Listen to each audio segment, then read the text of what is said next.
You know, they say the past is a foreign country.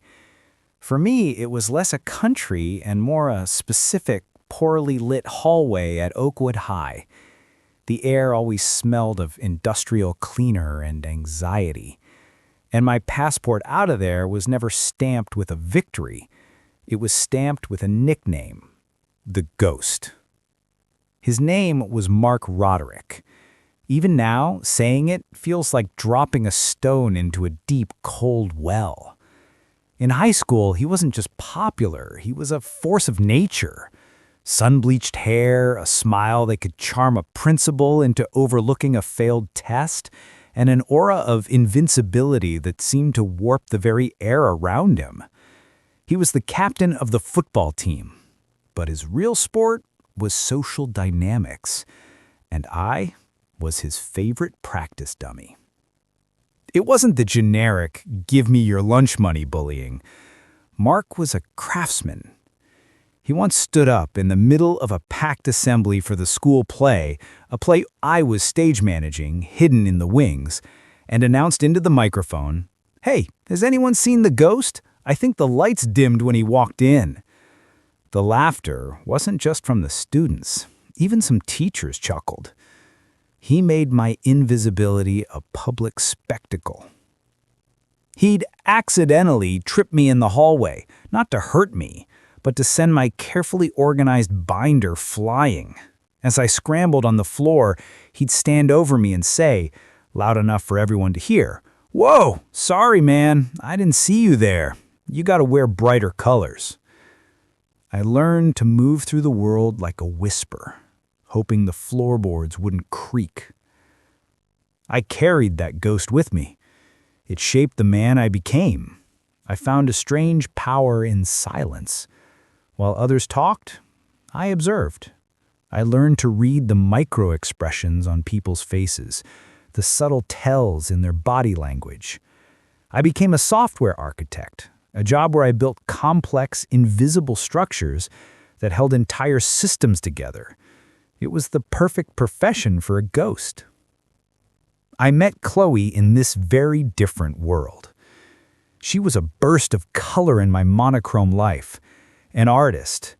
She said she loved my quiet strength, my calmness.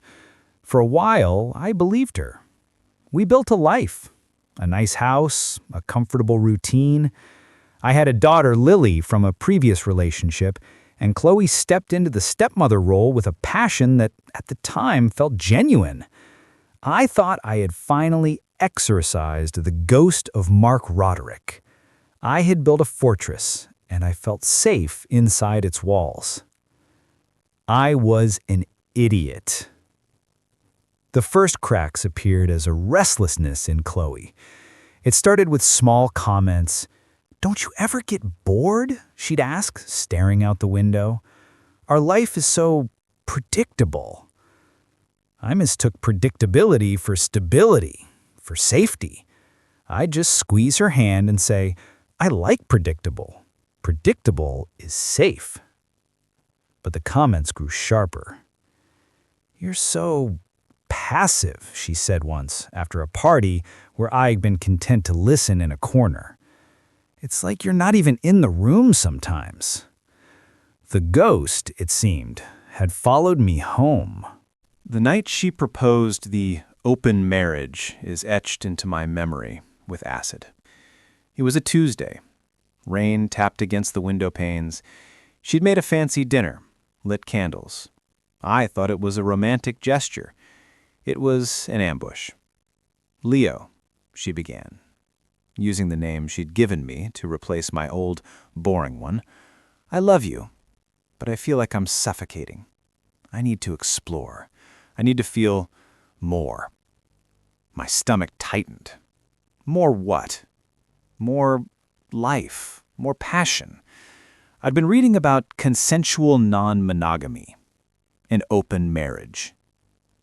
The words hung in the air between us, ugly and foreign. I felt the floor of my fortress give way. "Chloe, no. That's not what I want. That's not what we are." "It could be," she insisted, her eyes pleading but with a hard, determined glint. "It's the modern way. It's about trust and freedom. Your problem is you're still that scared kid from high school. You let your past hold you back. This is our chance to break free from all that." And there it was, the masterstroke. She had weaponized my pain, my history, and framed my reluctance not as a boundary but as a personal failing.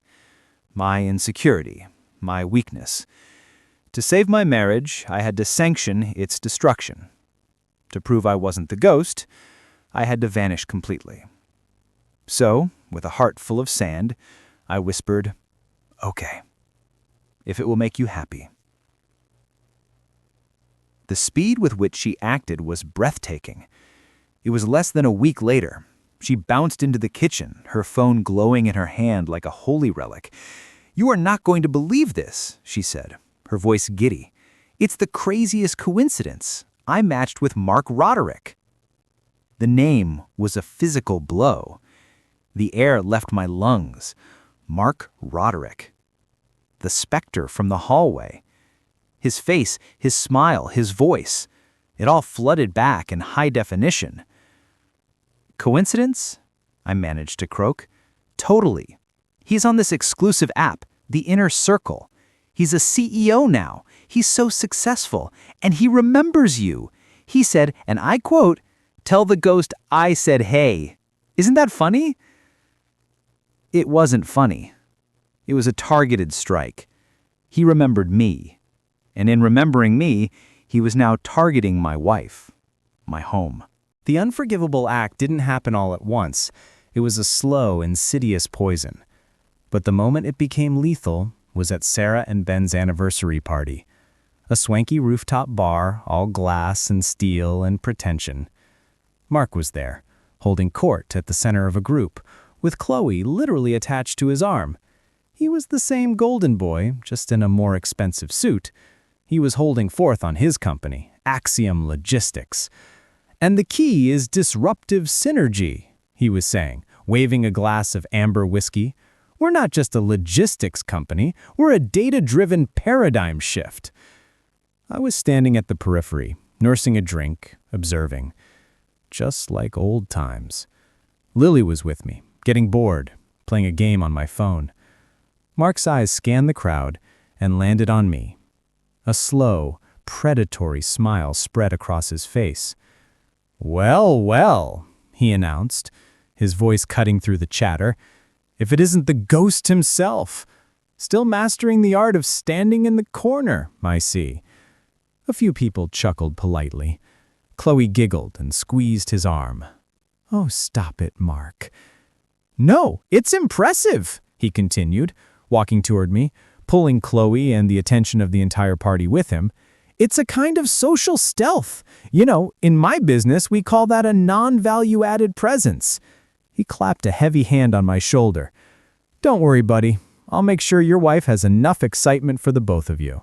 Gotta keep the asset utilized, right?" The crowd went dead silent. The condescension was so thick you could taste it. But I was used to that. I could have borne that. It was my daughter who broke the spell.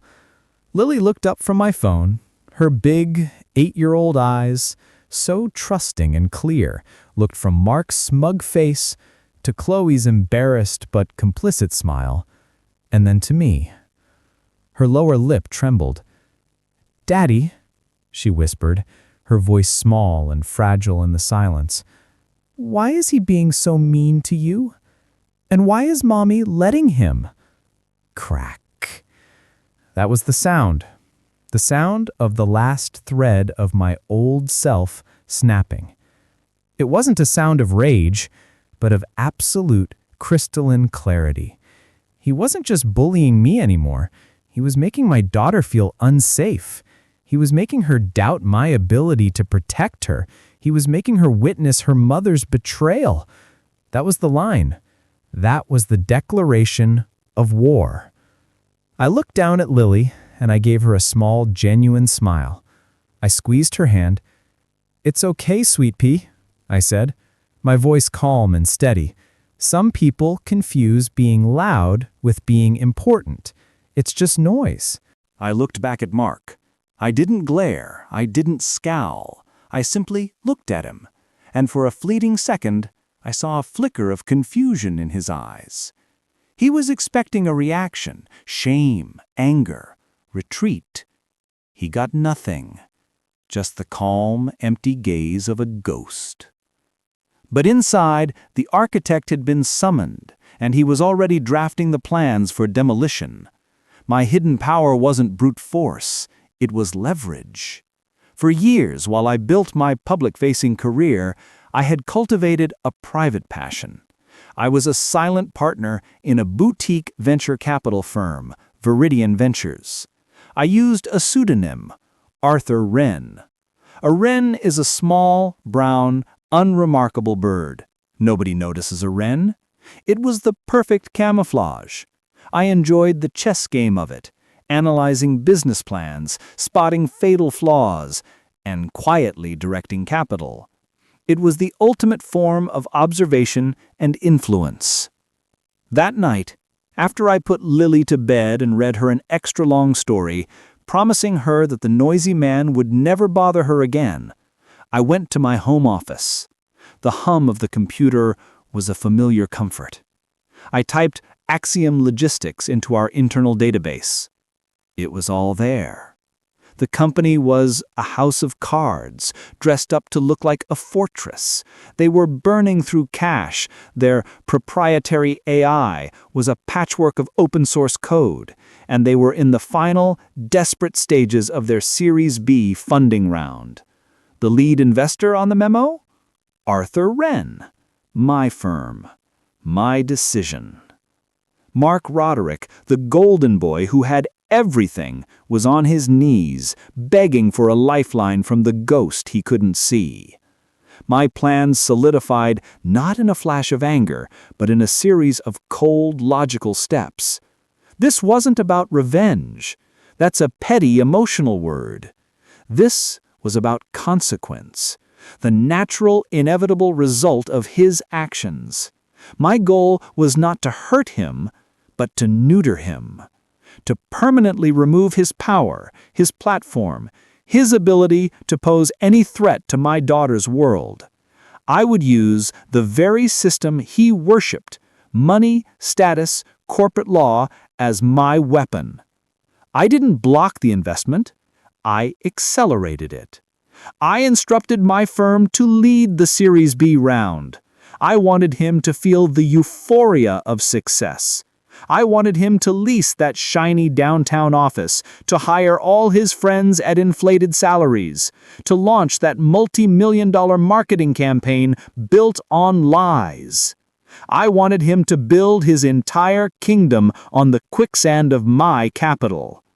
For 6 months, I was the ghost in his machine. I attended the monthly investor video calls.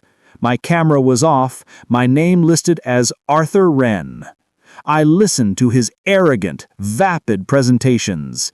He'd talk about leveraging scalable ecosystems and monetizing data verticals. It was all meaningless jargon, and the other investors ate it up. I said nothing. At home, I was a statue of calm. Chloe was living a double life, split between our quiet home and his glittering, hollow one. She'd come home smelling of expensive perfume and his cologne, talking about his vision and his penthouse view. I'd just nod and ask if she'd remember to pick up milk. I poured all my real energy into Lily. We built model rockets. We learned to bake sourdough.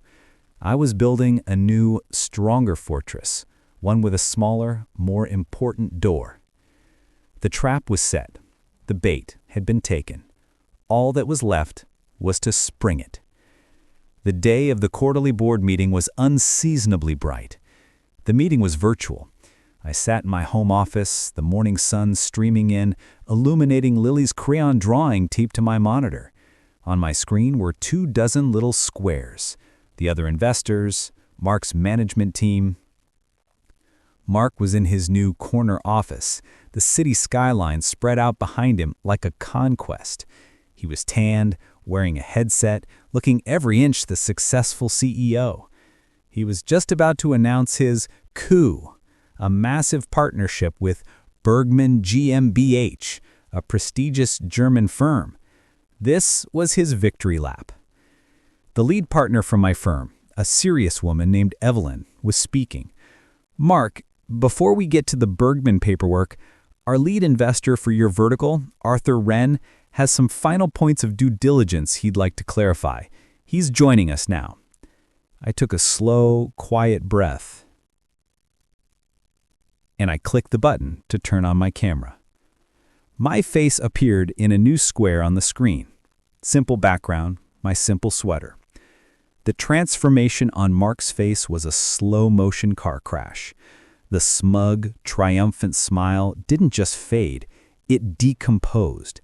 His eyes darted from my face to the name Arthur Wren below my video feed, and back again. The cognitive dissonance was physically painful to watch. What is this?" he stammered, his voice losing its polished baritone. A prank? Leo, what the hell are you doing?" In the reflection on his own monitor, I saw movement. Chloe was there, sitting on his designer couch, a proud smile on her face that was now melting into confusion. "Hello, Mark," I said, my voice flat, calm, devoid of any emotion. It was the voice of a man reading a grocery list. "This is a forensic audit."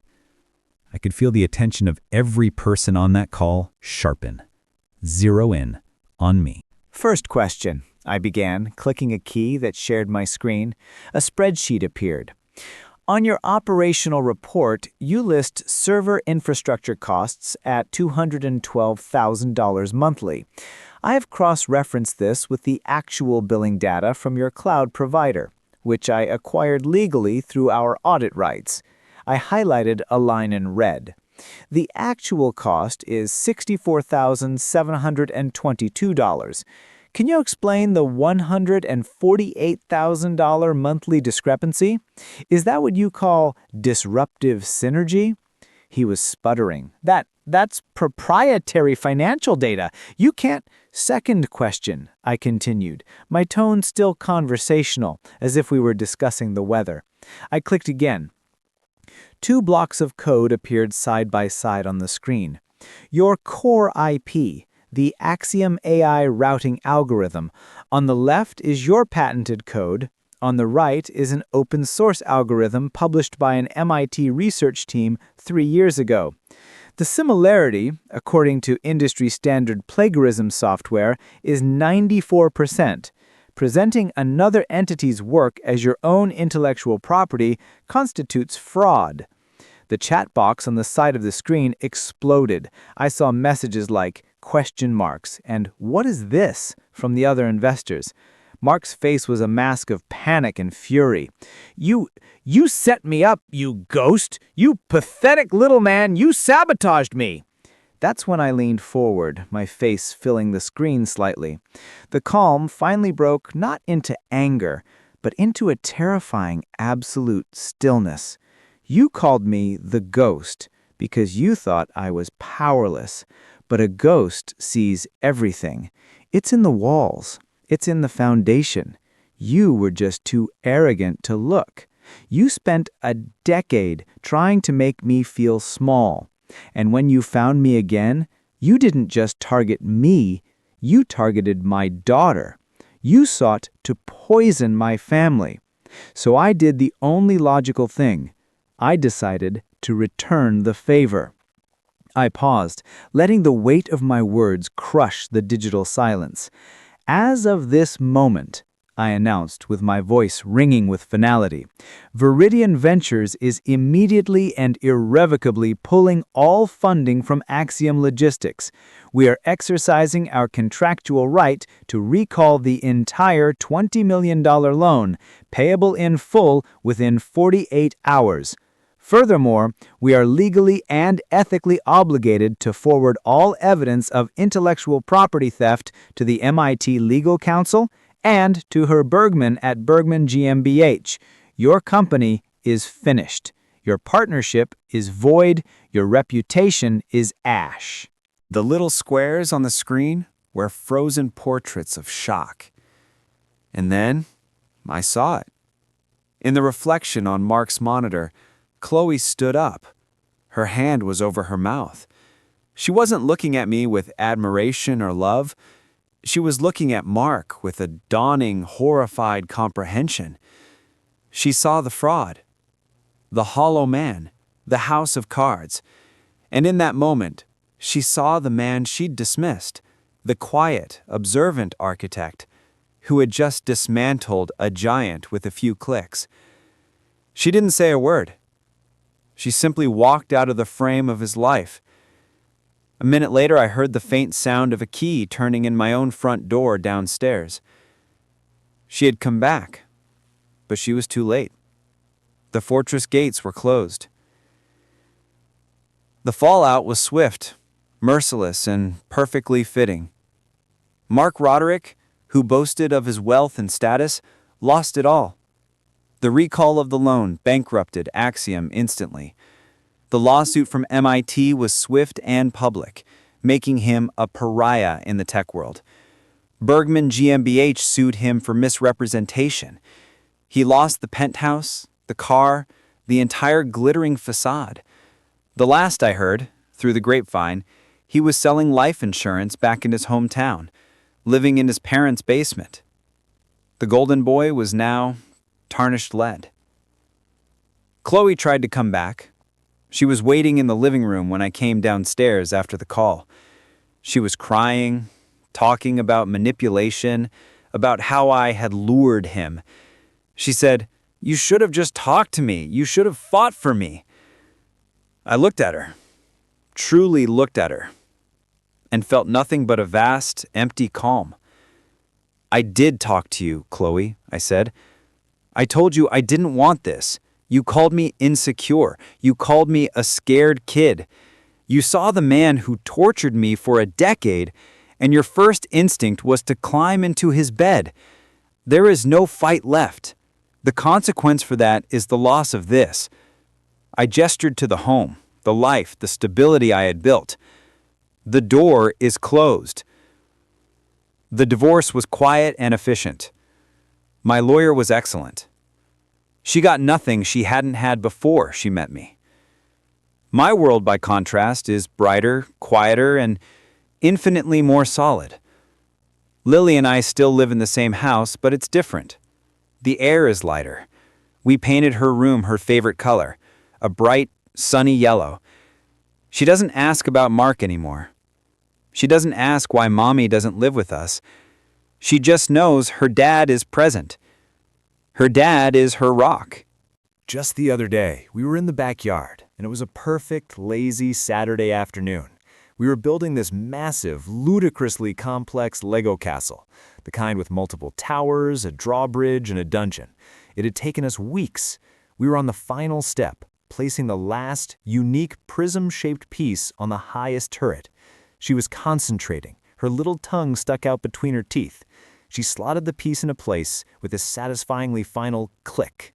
She looked up at me, her face smudged with dirt, her eyes shining with pure, uncomplicated joy and absolute trust. "You're the best architect, Daddy," she said. I looked at the castle, then at my daughter, then at the peaceful, secure world we had built together, piece by piece. And I smiled, a real, deep, soul-deep smile. The last laugh isn't always loud. It doesn't need to be. Sometimes it's the quiet, profound, and deeply satisfying click of a final Lego piece snapped perfectly into its rightful place, completing the structure forever.